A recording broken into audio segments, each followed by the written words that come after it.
Afternoon, everybody, and welcome to our session this afternoon, a live discussion with Richard E. Mayer on multimedia learning, which I'm absolutely delighted to be hosting on behalf of the Media Learning Association this afternoon. What we've done, as probably many of you know, is that we invited you to submit questions to us that we could put to Richard Mayer this afternoon, and he's very kindly agreed to join us, and we've made a selection of the questions that he is ready to answer for us this afternoon. But of course, we welcome your comments in the chat as well, and hopefully we'll be able to follow up on any of the questions that haven't got answered this afternoon.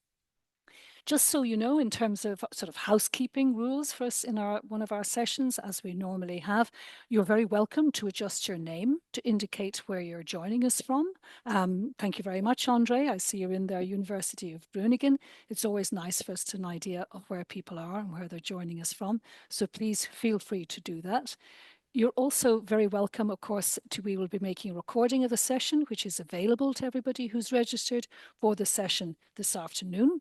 And we also ask, if you can, to please keep your microphones off during the session, but if you can, put your camera on, because it's always nice for us to actually see people, and it gives us a better feeling for the session if we can see who's joining us. I'm going to hand over now because our session this afternoon, the interview is going to be led by Maaike Campagna. Maaike works as an educational advisor on XOR for the Dutch National Programme NPOOLS and the Rotterdam University of Applied Sciences. She dedicates her current working life to immersive learning in higher education, and she's going to conduct the interview with Richard this afternoon. And we will take some pauses at various times to check up what's going on in the chat and if anybody has any particular questions or any issues they'd like to raise at that time. So Maaike, over to you, and enjoy the interview. Yes, thank you, Sally, for that introduction. And first of all, let me just say that I'm a huge fan of Richard Meyer, and I owe a lot of what I do in my professional career to him and to his ideas. So the fact that you from Media and Learning asked if I could do this, yes, definitely. Because Richard, thank you so much. And I'm going to do something that's a bit exciting now. I'm going to attempt, with Richard present, to give you a small overview of his ideas. And by all means, feel free to correct me afterwards, just so that we all have a quick reminder of what this multimedia learning theory was all about and why I think we have such a huge fan base for these ideas. What I love most really is the basic idea that people learn more deeply when ideas are expressed in both words and pictures. I used to be an art teacher. I always really felt the visual part I understood. And then when I came into contact with the cognitive theory of multimedia learning, I also understood that, wow, if you combine this with words, amazing what you can achieve. And Richard is a cognitive psychologist, so he's really knowledgeable about how our human information processing system works. And I think he's dedicated 20, 30 years to studying that. And what I really love also is the fact that he's always stayed so relevant. So when you talk about images and words, it could be static, it could be moving. So I followed the research for a bit, and it starts with animation and then video and then immersive learning. So even for virtual reality and learning in virtual reality, the basic ideas, they are so extremely relevant today. And I think you could tell that they were relevant just by seeing how many questions, Richard, we actually have for you from the community. So I hope you feel excited. Like I said, the whole principles you gave us and how to design learning to promote this deep understanding by combining words and images, amazing. Um, yes, and if you think I did your ideas justice, then we can go for the first question. If you say I have something to add, you really should know this. Also take the floor. If not, I can ask you the first question the community has. Oh, Welcome. thank you. Thank you for that really nice introduction, Micah. Can you hear me okay? Yes, perfectly. Okay, I'm having to use my phone because my internet is not happy today. Um, that was a really kind introduction. I appreciate it, and I'm really looking forward to your questions. Yes, all right, great. I think the first question is really relevant to all of us teaching. Your research is often conducted in controlled settings, so learners reliably engage with the material. when you are teaching and when you have the messy reality, so the educational context, it could be a challenge to even get learners to start watching a video. Do you think there are some things in your research that can help with that? So, how can multimedia design increase the appeal and the perceived value of learning resources even before they commit their attention? That I think that is a great question. You know that we know motivation is essential to learning. That's a big theme in educational psychology. Yeah, and I focus mainly on okay, how do you design an effective instructional message? But if students aren't interested, you can have the best message in the world and it's not going to work. So I haven't actually tested this, but just based on theories of motivation, one technique I have tried in my class is I ask students on the first day to write to me 2 or 3 sentences about what do you why do you think this class might be of any value to you in your life? I mean, after, not just because you need the credit units, but is there anything in this class that you think might be of any value to you, you know, when you graduate in your work life or your personal life? Just write me 2 or 3 sentences. And I get the most amazing responses to that. And I do think if you can get students to think about how the lesson is of some value to them, that's a good way to start.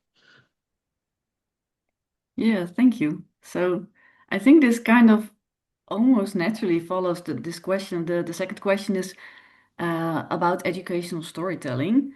The question is, how do your multimedia learning principles relate to educational storytelling, particular when emotion and narrative are central to the learning experience? Hmm. I really think that's what effective communication is about. You have a story you're trying to convey to people. Um, so in a way, any kind of effective um, communication is a form of storytelling in some way or other. And yeah, emotion and affect are a part of any communication. So what we might do, I think, is harness those in the service of the the theme we're trying to get across. So, for example, we've done a little research on what people call emotional design, which is to try and take the elements in the presentation, if it's animation, for example, um, and portray them in a way that's going to elicit positive emotion in the learner, but to do that in a way that's consistent with the story we're trying to tell. So, for example, we have a lesson on how a virus causes a cold, and we give the virus a kind of fierce facial expression. We give the host cell a kind of confused little facial expression. Adding that you might think is distracting, but since it's in line with the story we're trying to tell, it helps people learn better. So I think we just have to be careful about having emotional design in a way that is consistent with the theme of the lesson and not a distraction. I hope that makes sense. Yeah, it does.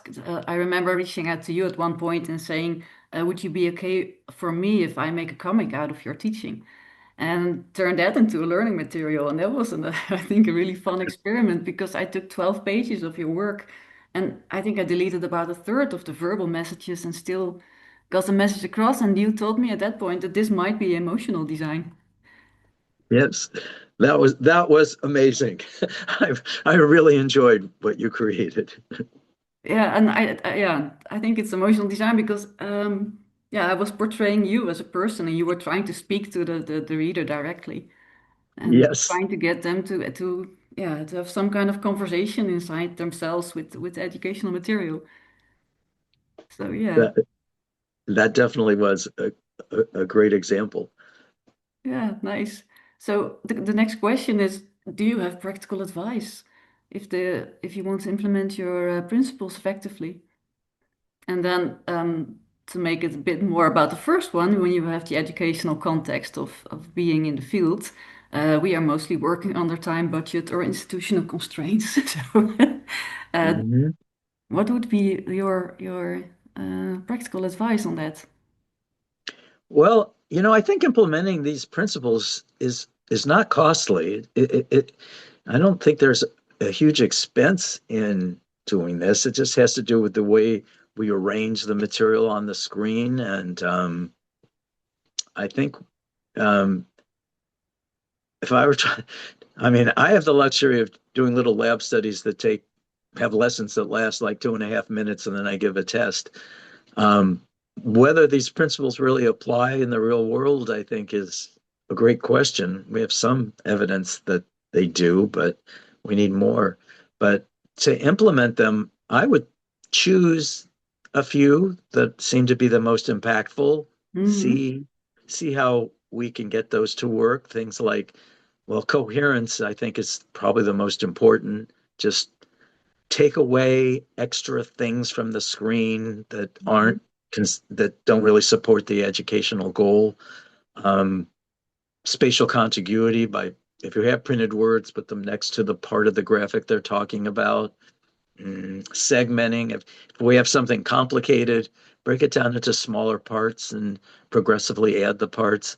These are relatively straightforward things to do that are not, I don't think, add a lot to the workload, but can greatly improve learning. So personalization, probably another one. Just use conversational language, use first and second person instead of always formal language.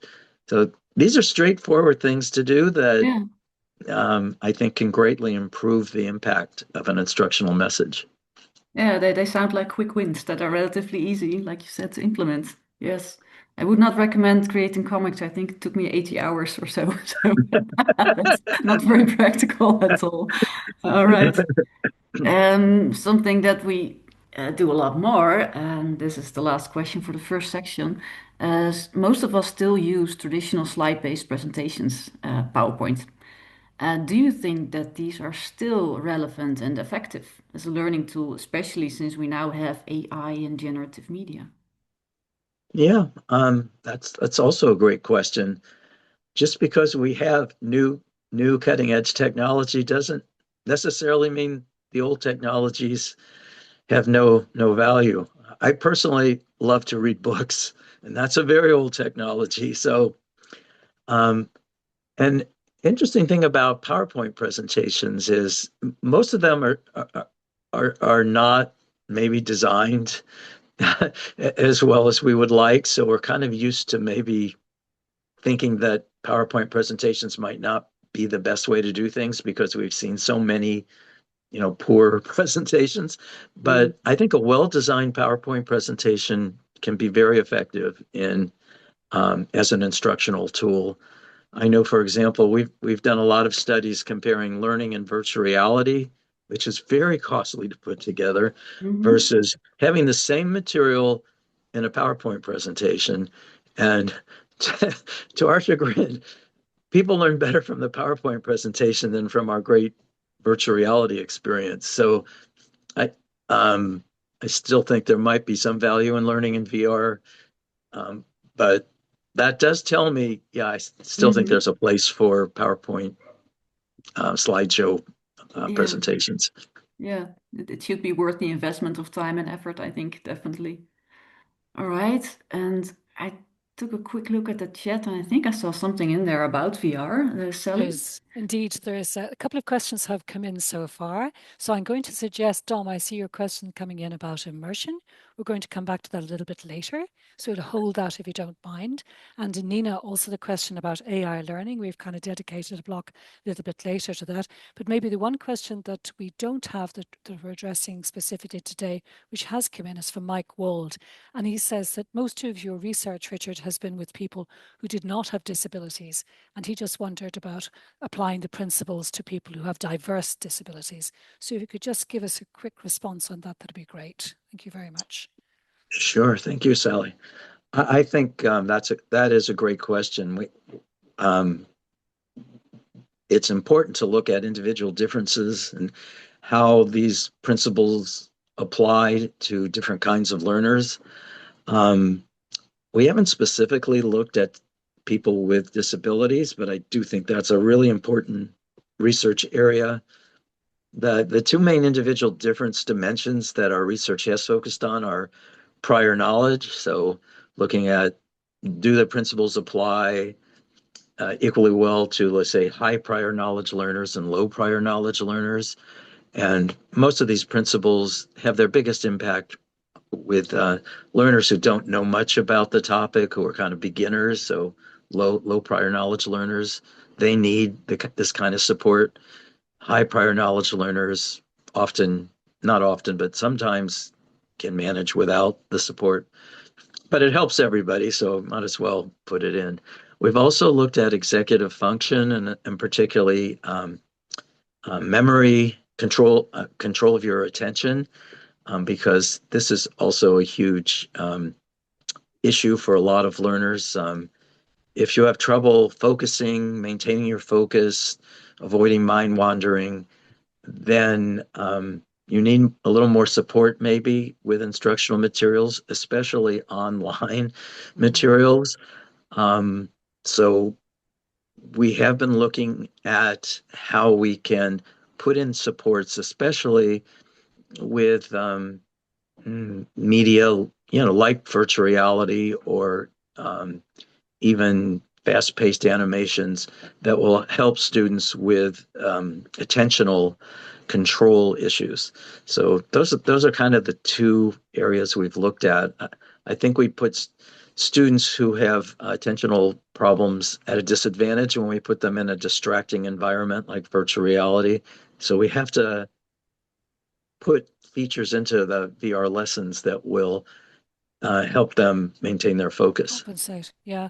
Yeah. And maybe that's just also appeal to you, Mike, and to anybody else who's joining us. If you do know of any research in this area, please feel free to pop it in the chat. I think everyone would appreciate that.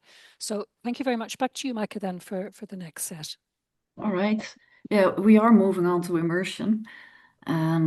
Because it is one of those evolving things now. I think these emerging technologies, and we are trying to make them work for education.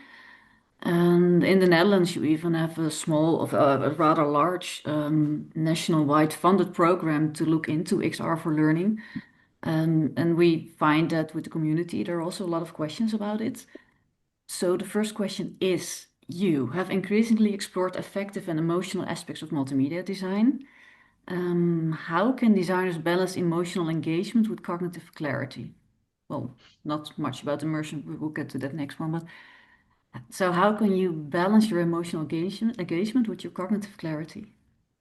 Yeah, that also is a really important, challenging question because we um, we have kind of for the last probably 10 years or so become very interested in the affective processes that are involved in learning. I mean, we've spent most of our time on cognitive processing, and most of the principles I've developed are really about cognitive processing. But there's also an affective side and a social side to learning that I think is important that we've tried to understand.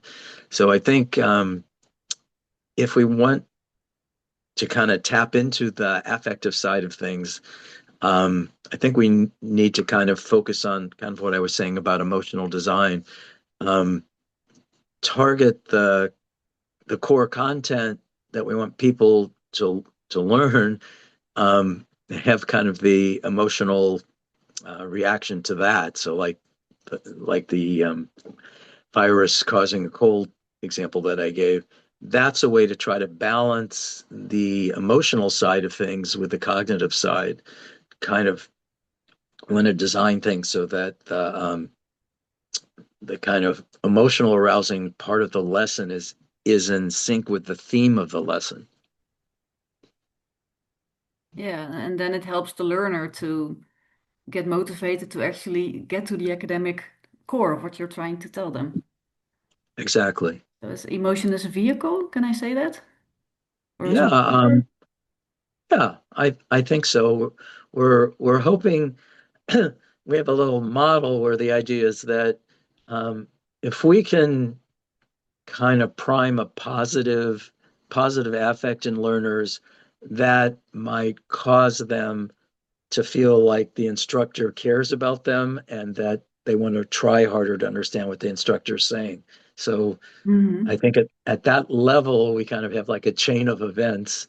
So having a lesson that primes positive affect in people, um, hopefully, the idea is that's going to motivate them to want to try harder to understand. Yeah. Yeah, and yeah, and then I think it is a matter of balancing because you want students to have the emotion and have well fun. It used to be a dirty word, having fun while learning, but also at the Yes, same time, learning is difficult. You have to work for it. You have to work hard, and that might not be fun. So yeah, really interesting to see how you should balance those two. that's exactly right. Mhm. Because also too much of the affect can be distracting. It can, it can be annoying to learners. So the proper balance, I think, is something that you have to achieve, and it probably depends on the individual learners, the content. So Mhm. we probably can't have like a firm guideline. It's something you probably have to tinker with to get the right balance. Yes, and with some cultural sensitivity as well. Maybe. Yes. All right. Well, now we are moving into immersive learning. How well do you think your multimedia learning principles apply to new formats such as virtual reality or augmented reality, or really any 3D learning environment? And do you see there is a need for a new research or refinement on that part? Yeah, I think that's a really good question too. I really appreciate these questions. They make me think, and I think Uh-huh. they really reflected a deep understanding of this field. Well, this is an issue that our lab has really been trying to focus on.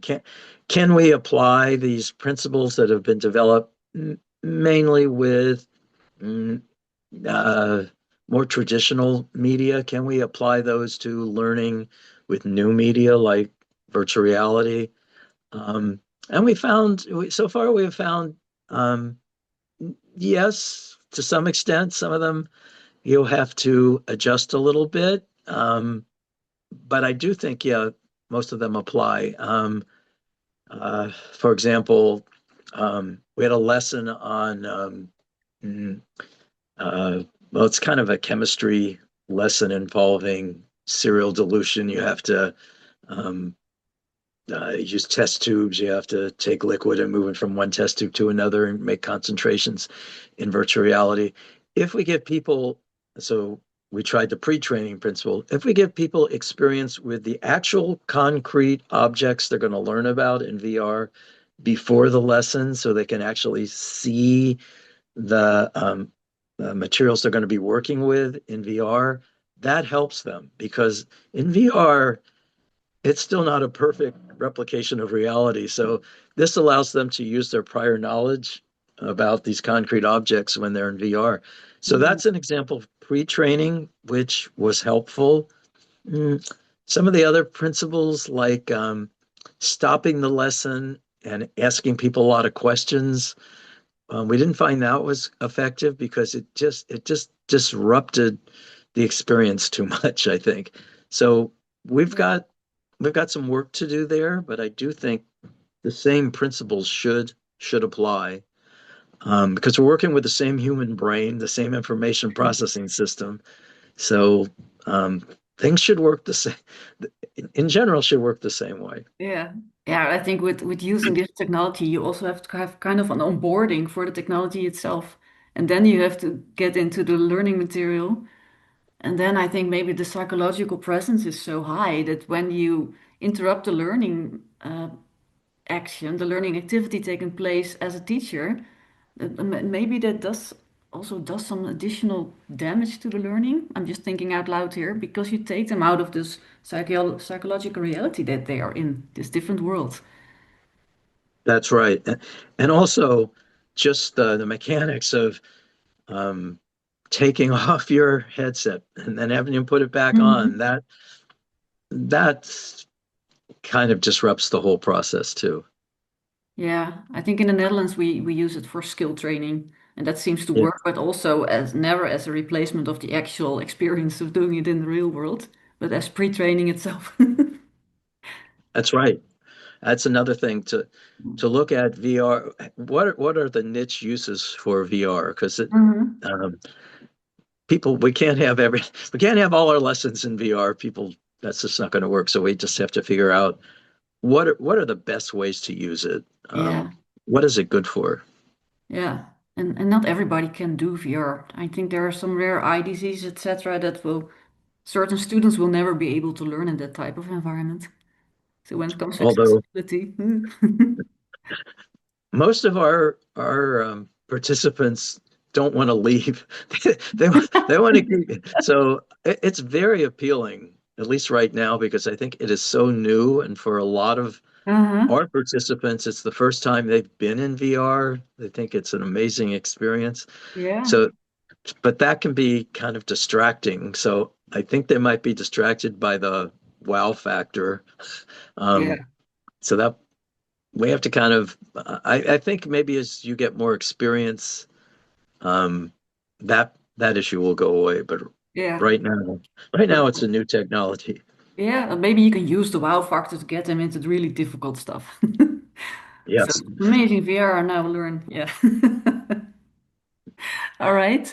Um, thank you. I think there are some questions in the chat, Sally.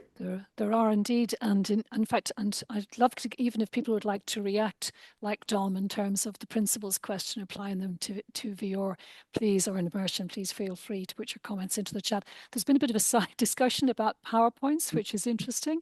Yeah. John Dopp made the point, if PowerPoints is so effective, should we then not teach how to format and lay out slides? From my own experience, I often have to redesign them to use them in video presentations. I think everybody recognizes that and kind of click to agree. And then there was a question directly linked to that from Mike Wald. Has Richard investigated whether the AI generated slide creation systems use your principles? If you've tried Hmm. out any of them. So that's a question from Mike specifically. If you could just give us a response on that, Richard. Thank you. Yeah, I haven't had the courage to do that yet. It's on my to-do list. I do think it's quite feasible to try to put the principles in. I would love to see how that works. So Okay. yeah. Okay, then that's back to our community as well. If anybody has tried to apply them, if they work, please let us know and put a comment into the chat. So I think we will be coming back to the AI question, I think, in the next block. So let's hold for that. And then we have a further question to do with accessibility, but maybe we might come back to that one if we can a bit closer to the end. So back to you, Micah. All right. Well, we were just discussing AI, and I think, well, in my environment at least, and I think this is everywhere, generative AI is disruptive, and we're trying to our best to deal with it, use it as a tool, see what it can do, see what it cannot do. So there were some questions on AI coming from the community, and this one I think was interesting. It says, in an age of AI-generated multimedia, how can educators and designers ensure that the focus stays on meaningful active learning rather than on service level reproduction quality? So it's a bit similar to question from the chat, but how can we keep the quality up? Yeah. Well, I think that applies to everything, not just in a world of AI, because I do think sometimes we focus more on the production quality issues and the which are important, but just kind of the composition issues rather than the pedagogic principles that are relevant. So I think um, like I said, I think the same principles are going to apply when we're working in a world of AI. Um, we're, you know, in our field, where all of us are very interested in AI. How is that going to affect education? How it's hard to even foresee what is going to happen here. But my feeling is with any new technology, what we've learned in the past is that um, people tend to take a technology centered approach and focus on all these cool things that technology can do. let's incorporate all that. And that's never very effective. And it's much better to take a learner-centered approach, base things on what we know about how people learn, and try to use technology as an aid to that, to human learning. So I think that applies to incorporating AI as well. We want to use it as an aid to our cognition. Um, so, and in terms of the principles that I've developed, I think they would apply in a world where we also have AI. Yeah. So you still need to keep in mind that you're using dual channels, that your students have limited capacity, and you need active processing to get them to engage in deep learning. Exactly, because we're still dealing with the same human brain. Um, I don't buy into this idea of digital natives, that um, No. technology is making younger generations have a different brain than older generations. I think we all have the same brain. We might have different experiences, different software that we've acquired, Mhm. but the hardware is still the same. And like you said, we have dual channels, limited capacity, and Mhm. we have to engage in active processing to have meaningful learning. Yeah. Do you think there some lectures I know have the fear that students are losing something, some skills due to AI? Do you think there's a truth in that, that we gain some abilities, but also we lose some because of this new technology? Yeah, I mean, this obviously is a huge debate in our communities. Like even before AI, just is Google making us dumber? Now it's kind of magnified with AI. Um, so yeah, you could say nobody needs to learn anything. They can just, ask AI and it will give us the answer. But Mhm. I think that makes it even more important for us to be able to be consumers of information, to be able to judge the credibility of information and to integrate different sources. So I think it makes us even have to be smarter in order to, judge the value of the information we're getting.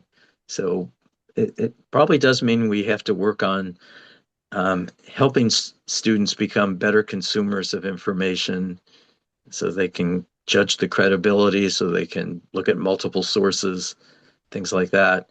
Um, and from what I see, we're not doing a very good job at it right now. No, no, I think that definitely needs to be more implemented more into the curricula, just AI literacy. But maybe you can, when you create educational material with generative AI, maybe you can use your principles as prompts, perhaps to shape the material. That might actually Exactly. be good. Yes, I agree with that. All right. So there is also a rise in the use of AI avatars in educational videos. And one, it's cool, and the other one, it's easy. And there's this idea that students like this, but we were wondering, what are your views on the use of AI avatars in educational videos when it comes to credibility, learner trust, and the phenomena that's known as the uncanny valley? Hmm. Yeah, these are really great questions. I really appreciate it. They're making me think. Um, we've tried to do some research with animated pedagogical agents, which kind of the maybe forerunners of avatars. Um, and what I find really interesting is that people will accept these online characters that obviously aren't human, but they'll accept them as social partners pretty easily if you just design them with kind of positive features. People can even develop affect for them. They can like them, miss them if they're not there. Um, so it's just, I think humans, we're social, we're social beings, and we'll accept avatars and pedagogical agents as partners. So I think we just need to figure out how to take advantage of that as an instructional tool. I think we have dreamed for decades to have the idea that we could have individual tutors for people. And now we kind of have this possibility that we could have an online character who's there to help you, kind of your own little personal TA if you're a student. You can ask them questions, they can help you with whatever you're doing. I mean, the possibilities are really fantastic. So thinking about how to design those online characters is something we've been looking at, how to convey a positive relationship, um, and the same kind of features that apply to humans seem to apply to them. So having them have a positive facial expression, positive gestures, positive voice, all those kind of things help people interact better with on-screen, in our case, pedagogical agents. So I think it's just a lot of open research questions. But Yeah, yeah, this would be a nice thing to do more research on. I think that there is some research being done on what the effect is of how people perceive the avatar. So if you use the avatar of an animal, you will be approached more, well, trying to think of the correct English term for this, but more as if you are a beast, so less sophisticated than if you are human-like, if you have a human-like avatar. So that might also influence learning. it might. But in our work, we have found people will accept these characters and interact with them pretty much the Hmm. same way as a human, because we've compared a human instructor to an agent that is just kind of almost doing the same things as that human, and they kind of respond in the same way. So All right. um, I think the issue of uncanny valley also is important. If they're too human-like, that's if they're too realistic, that actually is distracting in general because, yeah, it's kind of creepy because they're not really human. So it's probably better for them to obviously be cartoonish rather than too Hmm. realistic. Yeah, that's nice. I know that with comic research, there is this idea that if you create the main character and you make him like a Kuifje, Tintin, I think in the English language, very basic, very simple figure, you can easily relate to it. And then everything else around it, if you make that very realistic, you're going on a real adventure. So you're really learning something, you're really doing something. But because the main character is so basic, so abstract, you can fill it in the way you like it. So then actually have a bigger connection to it. That makes sense. Yeah, that's an interesting idea. Yeah, coming from comics. I still like it. See? All right. Well, we are unexpectedly ahead of schedule, so I'm going to check in with Sally. I think we have some extra time for a few questions in between.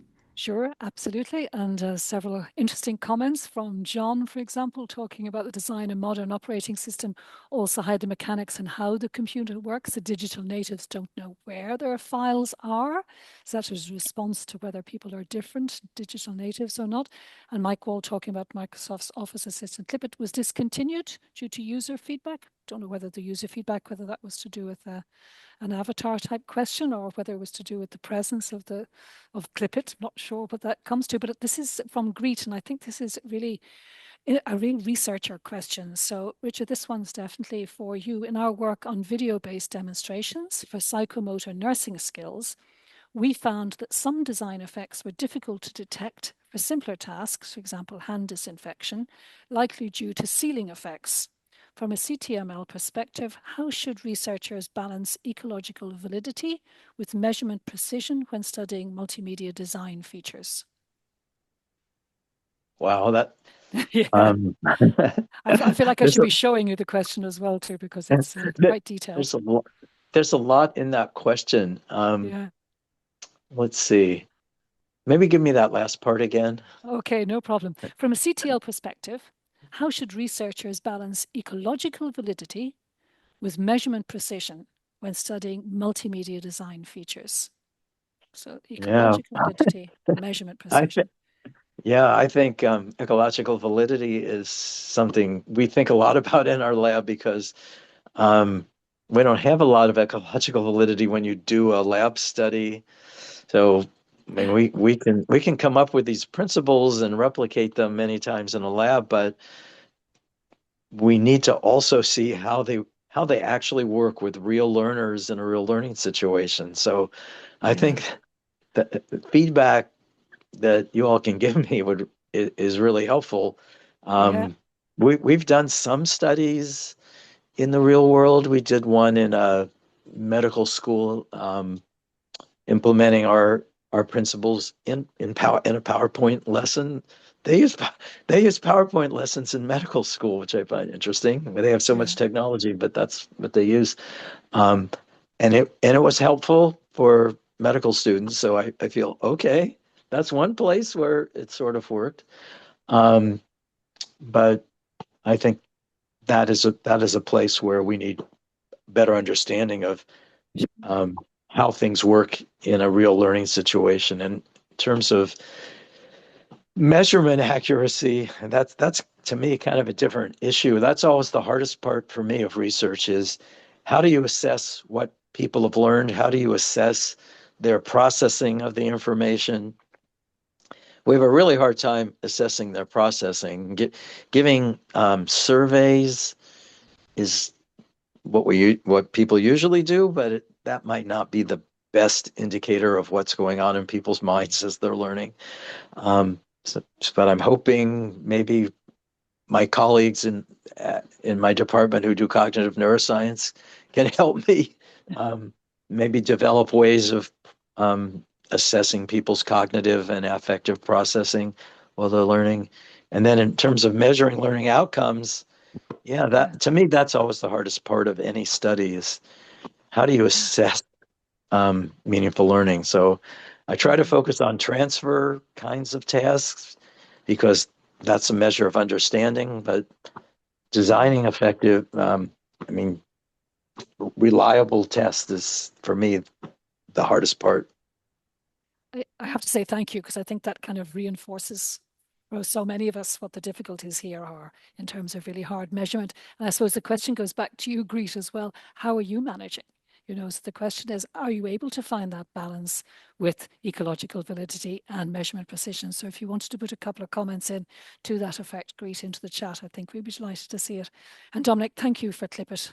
Now I see what Clipit looks like. So we actually have the image there. So thank you very much for that. Back to you, Micah. Yeah, I misclip it. All right. We are already approaching the closing questions, and well, we'd like to take a small look into the future, of course. And so, when it comes to future research, you have put in a lot of thought into this, obviously. What do you see as the most important areas?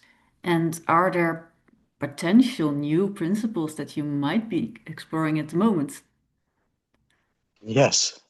Yes, oh, that's a great um, answer. yes, there there are always such interesting things. I mean, I love this field because there's always interesting things to look at. And the problem is just, which ones to do now. So we have been trying to figure out how to integrate affective and social processes into our theory of how learning works, because we have focused mainly on cognitive processes like selecting the relevant information, organizing it into coherent structure, and integrating it with prior knowledge. But we also know there are affective processes and social processes. So we have been working on trying to study those and how do you incorporate those into a lesson in a way that's going to improve learning. And then in terms of technology, since to be honest, funding agencies are interested in educational technology, so a lot of our research is maybe driven by that. Um, so we've in the past looked at tried to figure out how games might be of a venue for learning, virtual reality. And now, of course, everybody is interested in artificial intelligence. So we are interested in kind of using AI maybe as to help us with what I would call generative learning activities, maybe posing questions or answering questions from learners during the course of a lesson. So that's one issue we've been looking at with AI. And kind of in relation to a previous question, we're also interested in individual differences, because I think that it's important to understand how to learner characteristics, how do we, put that into the model. So we've been trying to work on that as well. And I'm curious, when you were discussing social processes in lessons, do you have an example of how you try to incorporate those? Sure. I think that the learner, if the learner feels like the instructor cares about them, is kind of working with them, kind of as a partner, then they try harder. So we kind of look at how can we design an instructor in a way that learners will, um, think that the instructor is a social partner. So a lot of the principles we have under the heading of fostering generative processing kind of try to do that. Like, um, we have one positivity principle, which is, if we have, like, say, a video lecture, if the lecturer has positive facial expression, they smile. I try to smile. Um, uh, Uses outward gestures, instead of like crossing their arms across their body in a negative way. If they have a positive voice rather than a frustrated or bored voice, things like that create more of a social bond. We have measures of, ask people, do you think the instructor is trying to help you learn? Things like that. How dynamic do you think the instructor is? Um, People feel it, if the instructor has more kind of these positive gestures and voice, people like the instructor more, and they also try harder to learn, and they do better on the actual assessment. So that's an attempt to get at social processing, I guess. That's one example. Yeah. Do you think it will be incorporated into this diagram, this visual you always have about where information comes in, then you select the images and eventually ends up in the long-term memory? Do you think there will be a place for emotions and social processes there? Yes. I mean, we have boxes now, and we have a cognitive affective model of e-learning that has little boxes for these things, for affective processing, social processing, motivational processing, that we need to unpack it a little bit more. Just having a box isn't quite enough. But yes, that's what we're trying to do. All right. And when it comes to the design of your instructional material, do you think that besides do you think that from the cognitive perspective, there are new maybe principles that you are working on? A lot of them have to do with social and affective processing part of it. And also, I think, just returning to the individual difference idea, looking at how we can adapt instruction to the needs of individual learners. So it might, that's kind of a really broad principle that has a lot of sub features under it. All right, thank you. Um, Sure. well, finally, from our side at least, from the Media and Learning Association perspective, where do you think we should put our weight and focus on all this? And what role can we play? What role can our members play? And is there any, this is a long question, I apologize. Is there any research or development parts that you say, I recommend that you follow this development, focus on this, try to achieve certain things? Do you have advice for us as a community? Sure. Well, I think your group is really in an ideal position between the research and the actual application and practice, and this is really important for our field. So, being able to see how does the research relate to practice? Is it really helpful or not? How is it helpful? How could it be more helpful? I think that is a really important role to kind of be the in between research and practice. And in terms of just Advice? I'm not great at giving advice, but um, I, I, I think we're all committed to this idea of evidence-based practice.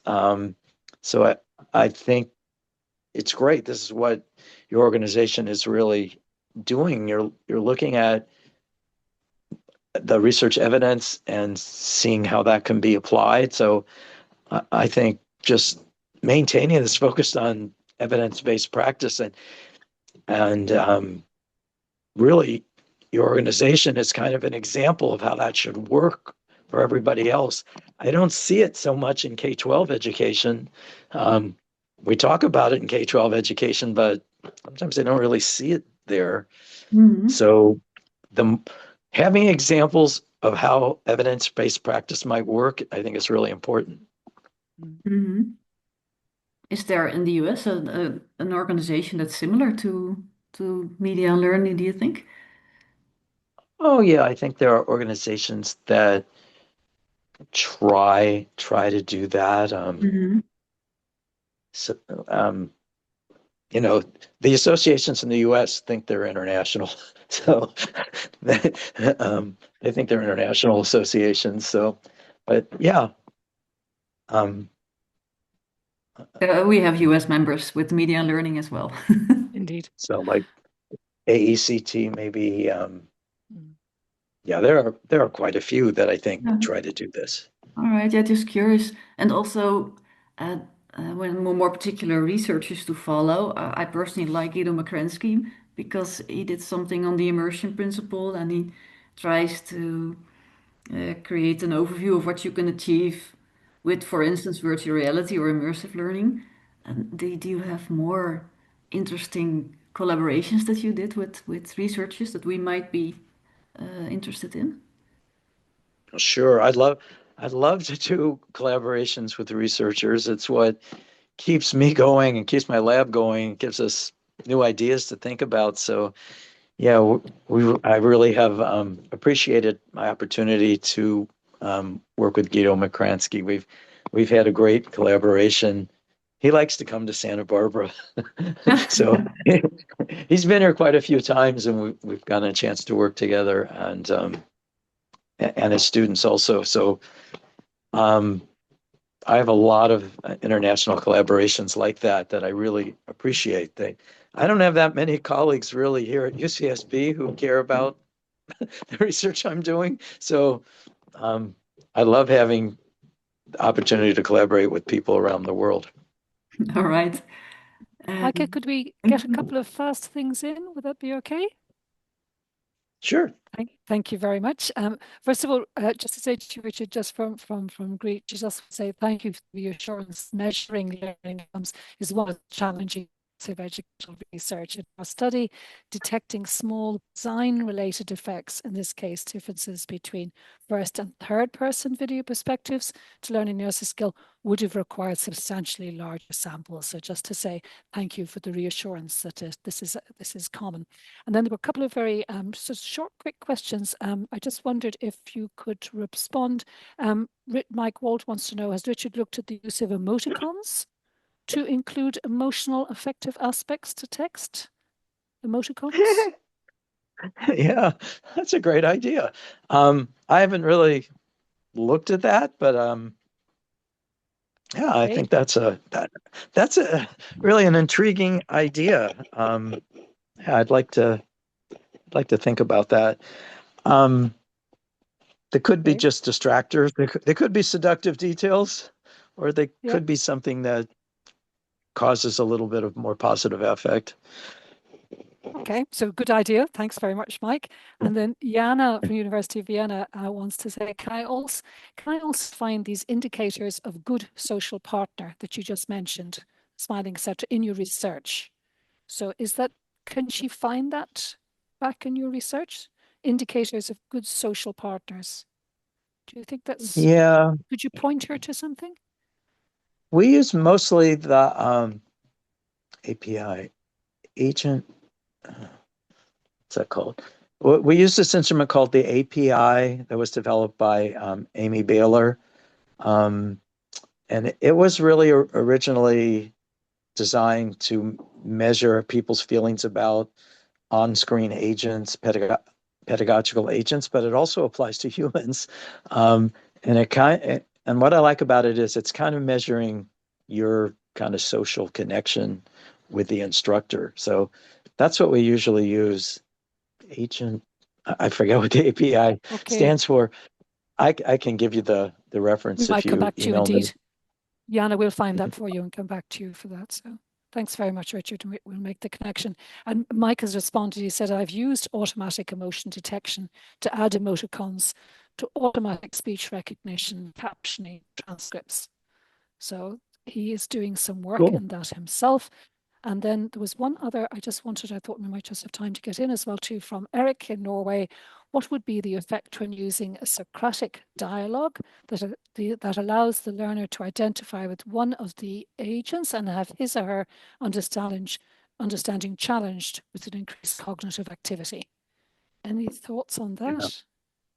Yeah, I mean, I think that's one of the ideas people have talked about with AI that we now have that possibility to have a Socratic conversation with learners.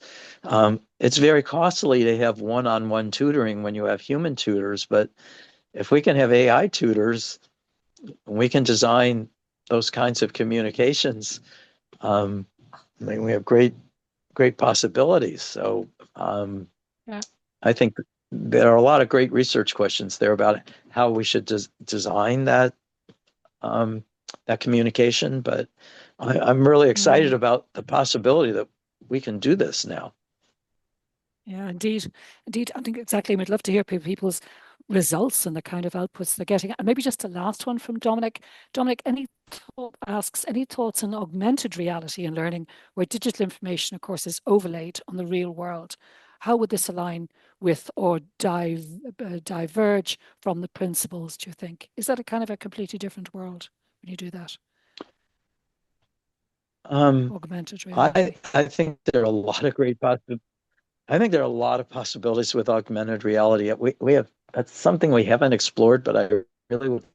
I mean, one thing it's doing is what I could do is what I would call signaling. It can, I'm thinking like, oh, I open the hood of my car and try to figure out where does the oil go.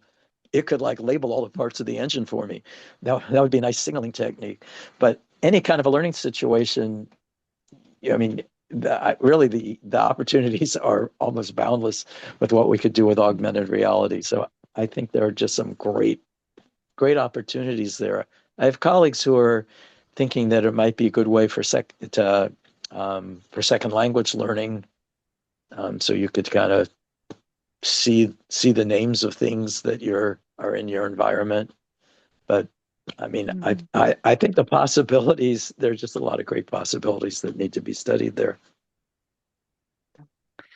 Look, I think, unfortunately, Micah, I think, and Richard, I think we're coming to an end. So I think it just leaves to me to say thank you so much. I hope you've enjoyed it, Richard. It's really been great having you with us. And Micah, thank you so much for leading the discussion this afternoon. And thanks to everybody who joined us as well.